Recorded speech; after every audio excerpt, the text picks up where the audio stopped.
మహాగణాధిపతే నమః. శ్రీ గురుభ్యో నమః. శ్రీమాత్రే నమః. ప్రేక్షకులందరికీ స్వాగతం. 2024 జూన్ మాస ఫలితాలు.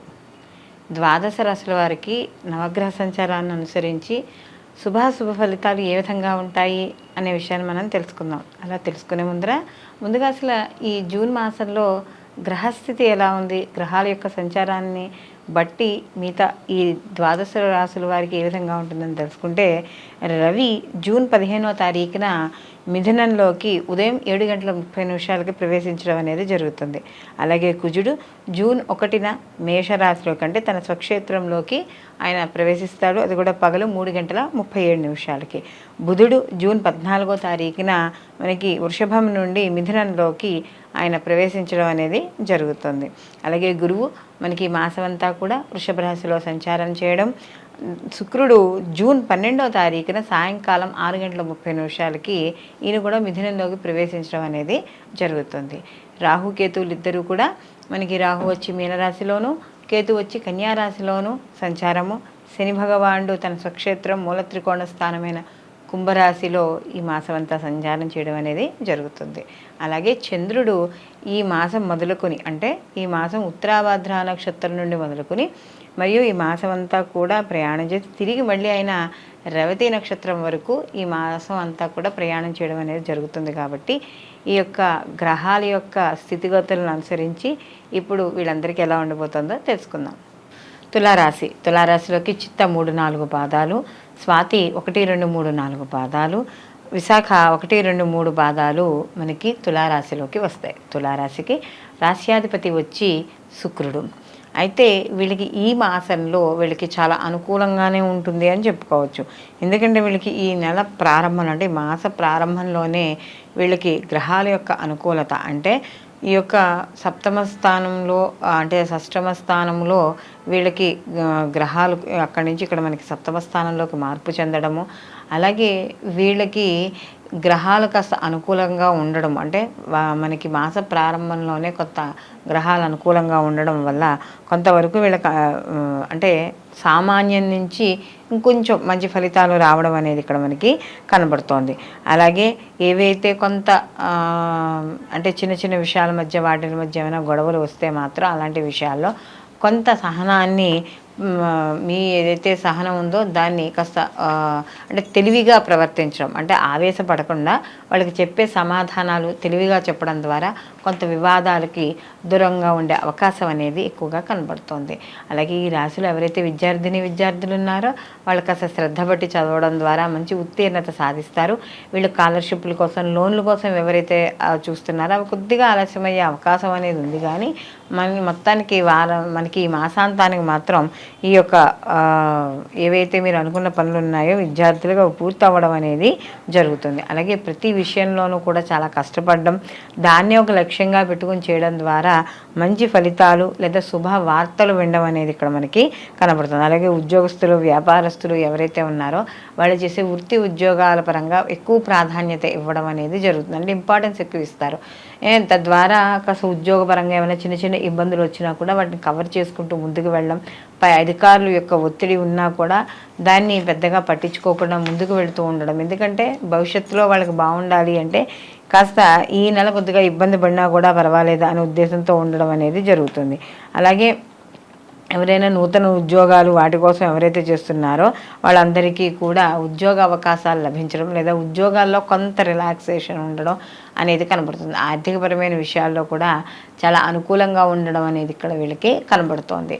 ఈ తులారాశిలో ఎవరైతే ఈ విద్యార్థులకు సంబంధించిన వాళ్ళలో ఏమైనా గ్రీన్ కార్డు దాని గురించి చూస్తున్నారో వాళ్ళకి వచ్చే అవకాశాలు అనేవి కూడా కనబడుతున్నాయి.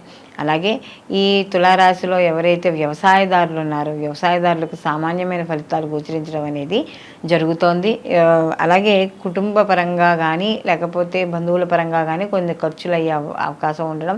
వ్యయస్థానంలో ఈ యొక్క కుజుని యొక్క ఈ యొక్క వ్యయస్థానంలో ఏదైతే ఈ కేతు యొక్క సంచారం ఉందో ఈ కేతు యొక్క సంచారం వల్ల కొంతవరకు వీళ్ళకి ప్రయాణాల్లో వాటిల్లో చిన్న చిన్న ఒడిదుడుకులు అలాంటివన్నీ రావడం అనేది ఇక్కడ మనకి కనబడుతోంది. అలాగే ముఖ్యంగా చూసుకున్నప్పుడు ఈ ఏదైతే ఈ తులారాశి వాళ్ళకు ఉందో వాళ్ళు నిరుద్యోగులు ఎవరైతే ఉన్నారో నిరుద్యోగులకు ఉద్యోగాలు వచ్చే అవకాశం అనేది ఉంది.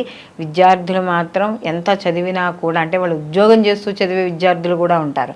కాబట్టి అలాంటి వాళ్ళు కూడా తప్పనిసరిగా విద్యపై శ్రద్ధ వహించాలి, లేకపోతే ఇబ్బంది పడే అవకాశం ఉన్నది. అలాగే ఈ ఏదైతే మీరు ఏదైనా ఒక మంచి పని చేయాలి అని అనుకున్నప్పుడు కొంతమంది వ్యక్తులు మీకు జీవితంలోకి ప్రవేశించడం అనేది జరుగుతుంది. ఆ వ్యక్తుల్ని వచ్చిన వ్యక్తుల్ని మీరు జాగ్రత్తగా సద్వినియోగం చేసుకుంటే మీ వృత్తి ఉద్యోగ వ్యాపారాల పరంగా కానీ మీకంటూ పర్సనల్గా ఏదైనా ఒక ఐడెంటిటీ మీకంటూ ఒక ఐడెంటిటీ తెచ్చుకోవడానికి కానీ దేని రకంగానైనా సరే ఈ తులారాశి వాళ్ళకి ఉపయోగపడడం అనేది జరుగుతుంది. అలాగే రాజకీయ రంగాల్లో ఉన్న వాళ్ళకి సామాన్యంగా ఉంటుంది. అలాగే సినీ కళారంగాలు ఇలాంటివి ఉంటాయి కదా, వాళ్ళకి మంచి అవకాశాలు అనేవి లభిస్తాయి. దాంట్లో కొంతమంది మాత్రమే వీటిని సద్వినియోగం చేసుకోవడం అనేది ఇక్కడ మనకి కనబడుతోంది. అలాగే తులారాశి వాళ్ళకి ఏదైనా ముఖ్యంగా ఏదైనా అంటే స్త్రీలు ఎవరైతే ఉన్నారో ఆ స్త్రీల ఆరోగ్య విషయాల్లో మధ్య మధ్యలో జాగ్రత్త వహించుకుంటూ ఉండాలి. అలాగే కుటుంబ పరంగా ఎవరైతే ఉన్నత వ్యక్తులు ఉన్నారో ఆ వ్యక్తుల్ని కలుసుకోవాలనుకోవడం ఇవన్నీ కూడా కాస్త అనుకూలంగా ఉంటాయి. శత్రు రుణ బాధలు ఇవన్నీ కూడా ఎక్కువగా తొలగడం అనేది జరుగుతుంది ఈ యొక్క తులారాశి వాళ్ళకి. కాబట్టి మొత్తం మీద ఈ రాశి వాళ్ళకి చూసుకుంటే వీళ్ళు ఈ శత్రు రుణ బాధలు తగ్గడము, కాస్త ఆర్థికంగా వీళ్ళు విస్తరణ వ్యాపార విస్తరణ అవి చేసుకోవడానికి కొంత వాటిని ఎక్స్పెండ్ చేసుకుంటూ ఉండడం ఇలాంటివన్నీ కూడా మనకి ఎక్కువగా కనపడుతూ ఉంటాయి. ఈ మాసం ఈ తులారాశి వాళ్ళు మరిన్ని మంచి ఫలితాలు పొందడానికి ప్రతి నిత్యము కూడా కనకదార స్తోత్రాన్ని పారాయణ చేసుకుంటూ దక్షిణామూర్తి స్తోత్రాన్ని పారాయణం చేయడం ద్వారా మరిన్ని మంచి ఫలితాలు పొందడం అనేది జరుగుతుంది. ఇప్పుడు మనం మాస ఫలితాలు చూసుకున్నాం కదా. అయితే ఇప్పుడు మనం చూసిన మాస ఫలితాలు ఇవి గోచార ఫలితాలు. గోచార ఫలితాలు అంటే మనకి కేవలం 30% మాత్రమే వీటి ప్రభావం అనేది చూపించడం అనేది జరుగుతుంది. అయితే ప్రతి వాళ్ళు కూడా ఈ యొక్క గోచార ఫలితాలతో పాటుగా వాళ్ళ యొక్క జన్మజాతక ఫలితాలు కూడా తప్పకుండా పరిశీలించుకోవాలి. ఎందుకంటే జన్మజాతకంలో జన్మకుండలిలో చూసుకున్నప్పుడు వాళ్ళ వ్యక్తిగత జాతకం అనేది కనపడుతుంది. అంటే వాళ్ళకి జరుగుతున్న మహర్దశలు, అంతర్దశలు, ప్రత్యంతర్దశలు అనేవి ఉంటాయి. కాబట్టి ఒకవేళ ఈ యొక్క గోచార ఫలితాలు బాగాలేకపోయినా ఇప్పుడు మీరు వినే ఫలితాలు ఉంటాయి. ఆ ఫలితాల్లో మీకు వ్యతిరేక ఫలితాలు కనబడుతున్నా మీ వ్యక్తిగత జాతకంలో కానీ అనుకూలంగా ఉన్నా అంటే జరుగుతున్న మహర్దశలు అనుకూలంగా ఉన్నాయనుకోండి, అప్పుడు ఫలితాలు ఎలా ఉంటాయి? కాస్త అనుకూలంగానే ఉంటాయి. దానికి తగ్గ పరిహారంలో ఏమైనా చేసుకుంటే మనకి అనుకూలమైన ఫలితాలు వస్తాయి. ఒకవేళ గోచారం బాగుంది, మనకి వ్యక్తిగత జాతకం బాగాలేదు కాబట్టి అప్పుడు వ్యక్తిగత జాతకానికి సంబంధించిన ఏవైనా దోష పరిహారాలు కానీ అలాంటివి చేసుకుంటే సరిపోతుంది. కొంతమందికి రెండూ బాగుంటాయి కాబట్టి అప్పుడు అలాంటి వాళ్ళకి మనకి ఆ జాతకం అనేది చాలా అద్భుతంగా ఉంటుంది. వాళ్ళు పొందే ఫలితాలు కూడా చాలా అనుకూలంగా ఉంటాయని చెప్పవచ్చు. కాబట్టి ఇప్పుడు మన ఈ ఎప్పుడూ చెప్పుకునే మాస ఫలితాలు ఏవైతే ఉన్నాయో ఆ మాస ఫలితాలు గోచార ఫలితాలతో పాటు వ్యక్తిగత జాతకాలను కూడా తప్పకుండా పరిశీలించుకుని రెండూ బ్యారేజ్ చేసుకుని అప్పుడు మాత్రమే ఈ ఫలితాలు అనేవి తప్పకుండా చూసుకోవాలి. సర్వేజన సుఖినో భవంతు, లోకా సంస్థ సుఖినో భవంతు.